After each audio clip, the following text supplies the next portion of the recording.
Thursday, not Friday, April 28th. Let's see. Well, the e-learning we'll talk about here in just a moment. Essentially, it's just going to be finishing the intro, which I'll talk about with you here in a second. I'm not giving you any other worky work to do. It'll just be a reading thing. If you don't want to read it with your own brain, then you're welcome. I will post a video of me reading it on Canvas, and you can do it that way instead, or you can use your own brain. And we'll read here in a moment to get as far as we can. Gospel sermon is due tonight, although to be honest with you, I probably won't get a chance to grade it until Saturday morning. So if you end up turning it in tomorrow, it's probably not the end of the world, just so you guys know. Are you giving me the go? Oh, I'm only going to slow down now if you're going to sass me like that. Girl, why you like that? Look at I don't know, girlfriend, I just am. And then for those... You're weird. We've just not figured that out. The sermon, did you guys have questions as far as that part of it goes? Not really. Just wanted to make sure. Apparently, I am giving you lots of things to complain about, so when you go and write your sermon, I can be the topic. Yeah. Oh my god. Thanks for the idea. Oh, look! It's the same screen I've been showing you all week, with giant letters written at the bottom. We didn't add Hudwing. All right. Back to our reading this. I was reading. Wait, stop. Oh my God. You do realize class just started, right?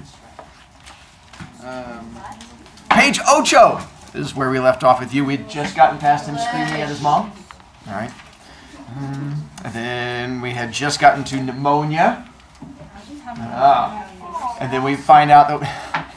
you just I had that. We find out when you have pneumonia, you get a fever, and it makes you a little on the... Delirious. It just makes you hallucinate. And there you go. So it makes you a little on the delirious, hallucinate, crazy side. And so we are at the very top of page Ocho where it says, pneumonia today is not what it once was. It is the... You just become crackhead. It's the very first... I'm sorry, I was thinking the wrong thing. Ocho. Pneumonia today is not what it once was, especially when I had it. It was 10 days or so in the hospital and then home for the long recuperating period. I guess it was, I don't know, 3 more weeks in bed, like a month maybe? No energy, no games even. I was this lump going through a strength gathering time, period. Which is how you have to think of me when I came upon the Princess Bride. It was my first night home, drained, still one sick cookie. My father came in. I thought to say goodnight. He sat on the end of my bed. Oh, hang on. He sat on the end of my bed. Chapter 1, The Bride. Because it's cold out. It was only then I kind of looked up and saw he was holding a book. That alone was surprising. My father was next to illiterate in English. He came from Florin, which is the setting of the Princess Bride. Florin and Gil are the 2 countries. And there he had been no fool. He said once he would have ended up a lawyer, and maybe so. The facts are, when he was 16, he got a shot at coming to America, gambled on the land of opportunity, and lost. There was never much here for him. He was not attractive to look upon, very short, and from an early age, bald. And he was ponderous at learning. Once he got a fact, it stayed. But the hours it took to pass into his cranium were not to be believed. His English always stayed ridiculously immigrant-y, and that didn't help him either. He met my mother on the boat over, got married later, and when he thought they could afford it, they had me. He worked forever as the number 2 chair in the least successful barber shop in Highland Park, Illinois. Toward the end, he used to just doze all day in his chair. He actually died that way. I mean, he was gone an hour before the number 1 guy realized it. Until then, he just thought my father was having a good doze.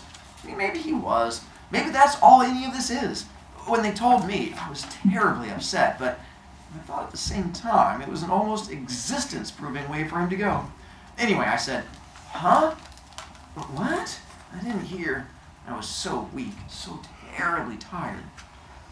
Chapter 1, The Bride. He held up the book then. I'm reading it to you for relax. He practically shoved the book in my face. By S. Morgenstern, great Florinese writer. The Princess Bride. He too came to America. S. Morgenstern, dead now in New York. The English is his own. He spoke 8 tongues. Here, my father put down the book and held up all his fingers. 8! Oh. So we have He's really issues. smart. Yeah, again, not real good. Remember, he called his teacher something and dumpy. Fat. I don't think it was fat. It was. Was it It fat? was fat. Fat. Oh my god. Fat You and guys dumpy. really got for that one fast, didn't you? Fat, definitely fat, and dumpy. Fat and So dumpy. nice of you My guys. bad. My company. Dumpy means turnip No, shaped. it was just fat and Like- dumpy. 8. Once in Florence City, I was in his cafe. He shook his head now. He was always doing that. My father, shaking his head when he said it wrong. No, not his cafe. He was in it. Me too. At the same time. I saw him. S. Morgenstern. He had a head like this, that big. And he shaped his hands like a big balloon. Great man in Florence City. Yeah, not so much in America. Has it got any sports in it? Fencing, fighting, torture, poison, true love, hate, revenge, giants, hunters, bad men, good men, beautiful as ladies, snakes, spiders, beasts of all natures and descriptions, pain, death, brave men, coward men, strongest men, chases, escapes, lies, truths, passion, miracles. Sounds okay, I said. By the way, that is a perfect teenage response. Yeah. Sounds okay, I said. And I kind of closed my eyes. I'll do my best to stay awake, but I'm almost sleepy, Daddy. Who can know when his world is going to change? Who can tell before it happens that every prior experience, all the years, were a preparation for nothing? Okay, picture this now. An all but illiterate old man, struggling with an enemy tongue, an all but exhausted young boy, fighting against sleep, and nothing between them but the words of another alien, painfully translated from native sounds to foreign. Who could suspect that in the morning a different child would wake? I remember, for myself, only trying to beat back fatigue. Even a week later, I was not aware of what had begun that night. The doors that were slamming shut while others slid into the clear.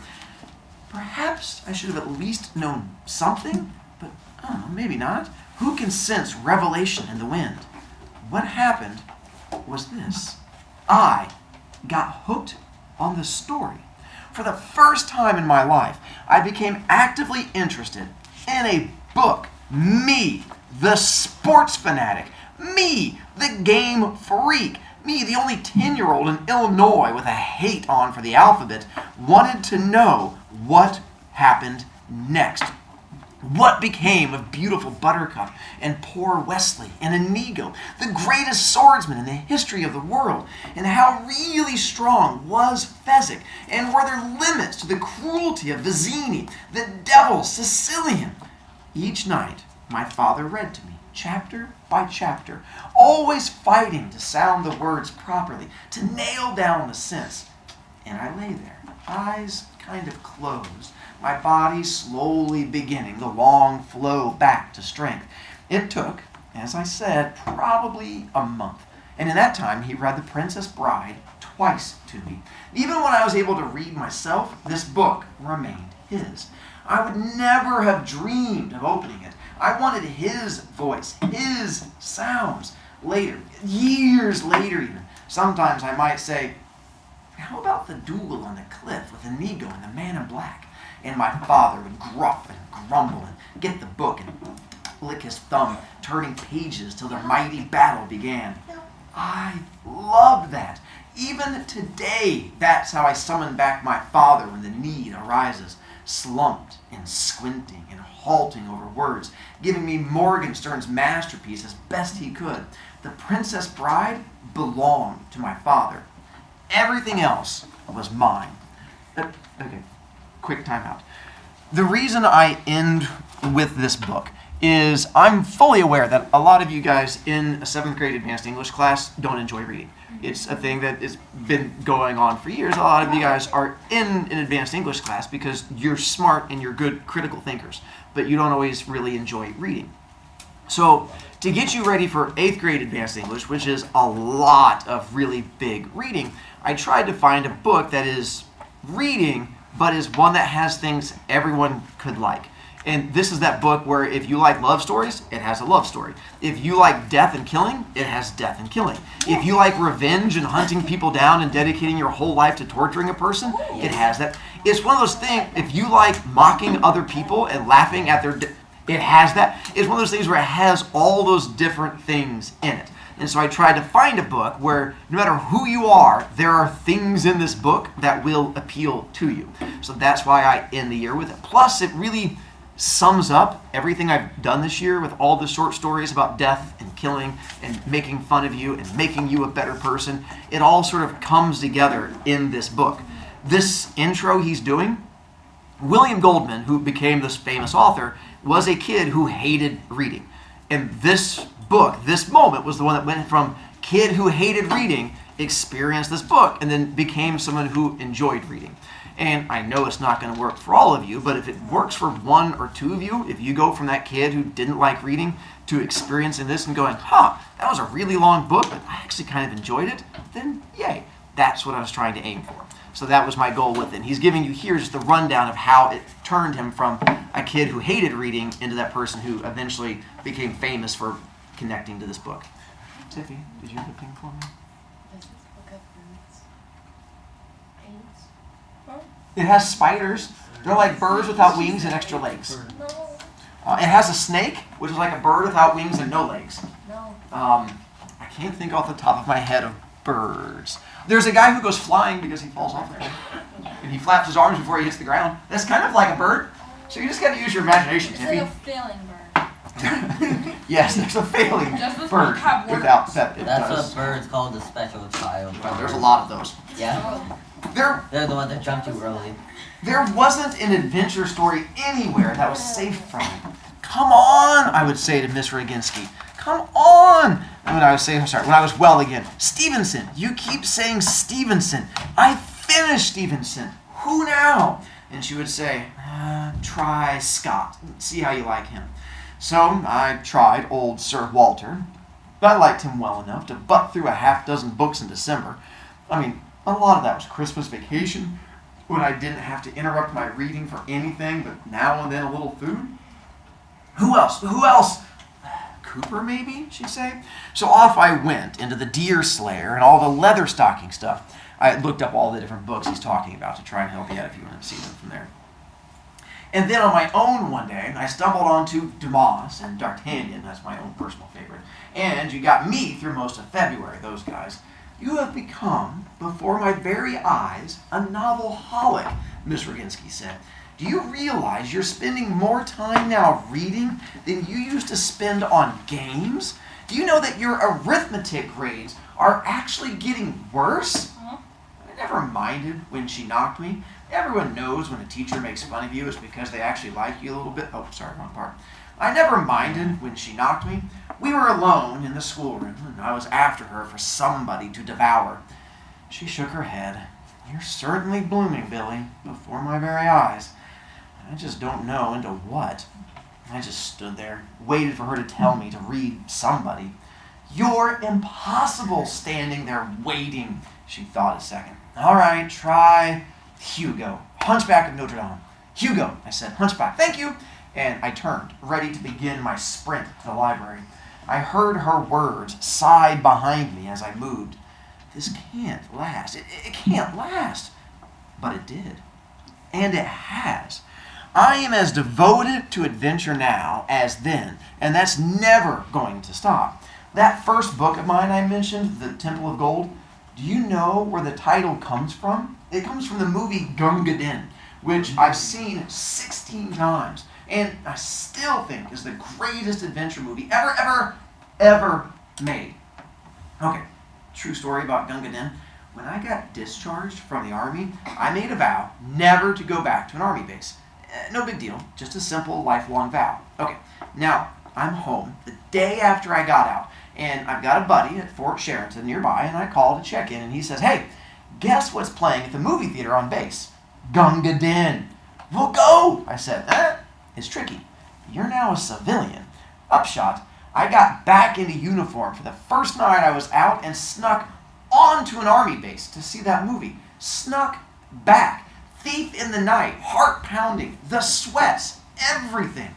I'm addicted to action, adventure, call it what you will, in any way, shape, etc. I never missed an Alan Ladd picture, an Errol Flynn picture. I still don't miss John Wayne pictures. Sorry, another quick thing. I realize nowadays you guys don't have that same connection because you guys can just stream movies whenever you want to. But back like in the old days when I was a child, if you had a favorite movie like Avengers and you wanted to see it, you couldn't just go play it. You had to wait for a movie theater to replay it, and then you would go out and watch it. And that was the only way to rewatch movies. There was no way, there was no rentals, there was no streaming, nothing. And him going back to an army base, if you sneak onto an army base, you get arrested and thrown in jail. So that's what he was saying. It was like that first night he got released, he snuck back onto an army base because it was the only way to see one of his favorite movies. Whereas nowadays, you guys just go click, click, play, and you just sit there and veg out. But at one time, you had to break the law and like sneak onto an army base just to watch a movie. Then you had to walk uphill to school both ways. It was crazy. You also had to fight a tiger on your way up. Physics wasn't invented back then. My life really began with my father reading me the Morgenstern when I was 10. Okay, a fact? Butch Cassidy and the Sundance Kid is no question the most popular thing I've ever been connected with. When I die, if the New York Times gives me an obituary, it's going to be because of Butch. Okay, now, what's the scene everybody talks about? The single moment that stays fresh for you and me and the masses? Answer, the jump off the cliff. Well, when I wrote that, I remember thinking that those cliffs they were jumping off, those were the cliffs of insanity that everybody tries to climb in The Princess Bride. In my mind, when I wrote Butch, I was thinking back further into my mind, remembering my father reading the rope climb up the cliffs of insanity and the death that was lurking right behind. That book was the single best thing that happened to me. Sorry about that, Helen. Helen's my wife, the hot-shot child psychiatrist, and long before I was even married, I knew I was going to share it with my son.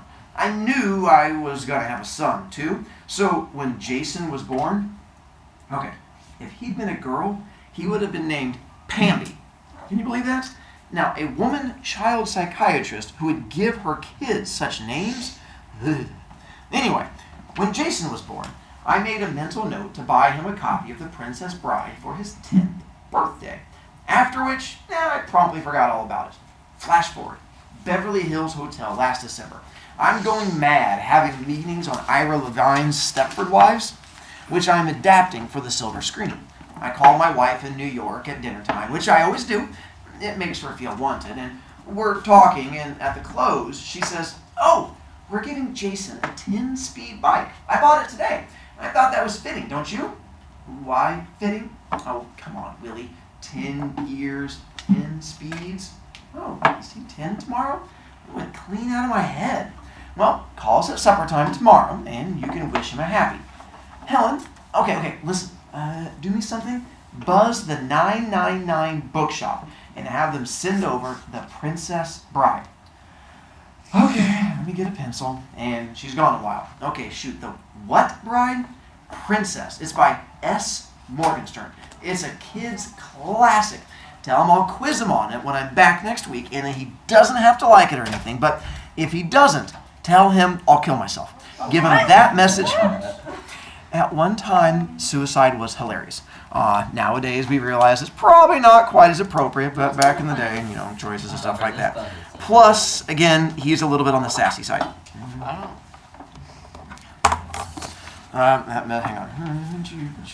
We're now on page 14. I'll kill myself. Give him that message exactly, please. I wouldn't want to apply any extra pressure or anything. Kiss me, my fool. That's the part that bothers you? Yes. Oh, it's going to get worse then. You are bothered by them. No starlets now. This was always her sign-off line when I was alone and on the loose in sunny California. They're extinct, dummy. That was mine, and we hung up. If you don't know what a starlet is, They are young, attractive Hollywood movie stars. And so that's what she's saying. Since he's out and he's like a book author and he's out there helping to write a movie out in Hollywood, she's like, don't go flirt with any of those young movie stars. And he's like, come on, they don't actually exist anymore. And so that's like their little flirty flirt back and forth. Yeah. If that flirty flirt bothers you, you're going to want to close your ears for the next couple pages. No, it was like kissing Because it's going to get real awkward. Let's see. Now, the next afternoon, it just so happened, from somewhere, there actually appeared a living, suntanned, breathing deeply starlet. Now, I'm hanging by the pool, and she moves by in a bikini, and she is gorgeous. I'm free for the afternoon. He's going to talk about that. And I don't know a soul, so I start playing a game about how could I approach this girl so she won't laugh out loud. I never do anything, but ogling is great exercise, and I'm a major league girl watcher. This is where you guys would say he's a creeper, and the answer is yes, he is a creeper. So basically he's saying that he's sitting there watching the hot girls go by in bikinis, coming up with ways that he would talk to her, and not doing it. He doesn't do anything, he just creepily watches. And again, if that bothers you, it's going to get worse. Sounds like you. I can't come up with any approach that connects with reality, so I just start to swim my laps. I swim a quarter mile a day because I have a bad disc at the base of my spine. Up and back, 18 laps. And when I'm done, I'm hanging on in the deep end, panting away, and over swims the starlet. She hangs on the ledge in the deep end too, maybe all of like 6 inches away, hair all wet and glistening, and the body's underwater, but you know what's there. And she says, okay, and this actually happened. Pardon me. Pardon me. Oh my But God. I'm channeling my starlet. Feels like I'm nailing it. You got it. Okay. You got it. Pardon me, Don't but let him. aren't you the William Goldman who wrote Boys and Girls Together? That's like my favorite book in all the world. I clutched the ledge, and by the way, it's still me. In case you thought I got replaced by a starlet and you got confused, I'm still me. I clutched the ledge and nod. I don't remember what I said exactly. Okay, that's a lie. I remember exactly what I said, except it's too goon-like to put it down. I'm 40 years old. Goldman? Yes, Goldman, I'm Goldman. It came out like all in one word, so there's no telling what language she thought I was responding in. I'm Sandy Sterling. Hi. Hi, Sandy Sterling. I got out, which was pretty suave. I mean, well, suave for me anyway. I'd say it again if the same situation came up. Then my name was paged. The Zanooks won't leave me alone, I say. And she breaks out laughing, and I hurry to the phone thinking, was it really all that clever? By the way, it was not all that clever. Why was she laughing? Because he's a famous book author who wrote her favorite book. And what is she doing? Flirting. There you go. Yeah. So keep that in mind, because again, we're going to go down a really creepy path here in a moment. I don't understand. No, You don't understand what flirting is? No, I Oh, understand. okay. I can demonstrate, but it's going to get real weird. So, Somewhere you need all to right. learn more about the world. By the time I got to the phone, I decided, yeah, it was pretty clever. So into the receiver, I say that. Clever, not hello, not Bill Goldman. Clever is what I said. Did you just say clever, Willie? Is Helen. I'm in a story conference, Helen, and we're speaking tonight at supper time. Why are you calling it lunch for? By the way, is he at a story conference? No. What's he doing? Flirting with Watching the girl. No, he. And lying to his wife. There you go. Like I said, we're going down a path. Just go ahead and buckle up now. We're going to get to that eventually, yes. Hostile. Never argue with your wife about hostility when she's a certified Freudian, meaning psychiatrist, the brain doctor. It's just that they're driving me crazy with stupid notions in this story conference. What's up? Nothing, probably, except the Morgenstern is out of print. I checked with Doubleday, too. You sounded kind of like it might be important, so I'm just letting you know. Jason will have to be satisfied with his very fitting 10-speed machine. It's not important, I said. Sandy Sterling was smiling. from the deep end. Oh my gosh. Straight at me. What was that Thanks, though, anyway. I was about to hang up, and I said, oh, well, as long as you've gone this far, can you call Argosy on 59th Street? They specialize in out-of-print stuff. Argosy, 59th. Got it. Yeah, talk to you at supper. She hung up. Without saying, no starlets now. Hey, Al, what's up? I'm gonna tissue. Oh, that's fine. Without saying, no starlets now. Every call, she ends with that. She's smart. And now she doesn't? Could I have given it away by something in my tone? Helen's very spooky about that, being a shrink and all. Guilt, like pudding, began bubbling on the back burner. I went back to my lounge chair, alone. Sandy Serling swam a few laps. I picked up my New York Times, a certain amount of sexual tension in the vicinity. Oh my god. Done swimming? She asked. I put my paper down. She was by the edge of the pool now, nearest to my chair. I nod, staring at her. Which Zanuck, Dick or Daryl? Those are the Zanucks. It's a name. It's a name. Which Zanuck? It was my wife, I said. Emphasis on the last word. Didn't even faze her. She got out and lay down in the next chair, top heavy, but golden. If you like 'em that way, you had to like Sandy Sterling. I like 'em that way. He has a wife. I am not going to explain that part. Oh, I love this book. You're So weird, Chad. you're out here on the Levin, aren't you? Stepford Wives? I'm doing the screenplay.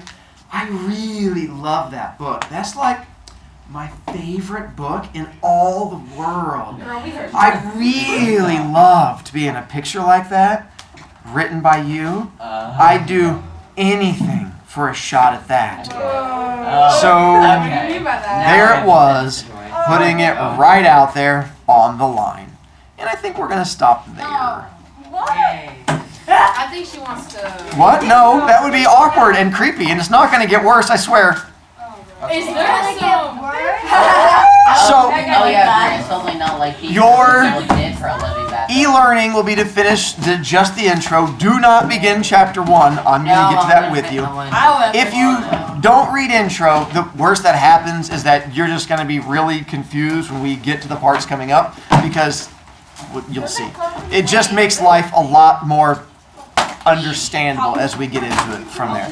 So, let's see. Period 4, 112. So roughly in any second now, because the clock's a little bit off. What page are we on again?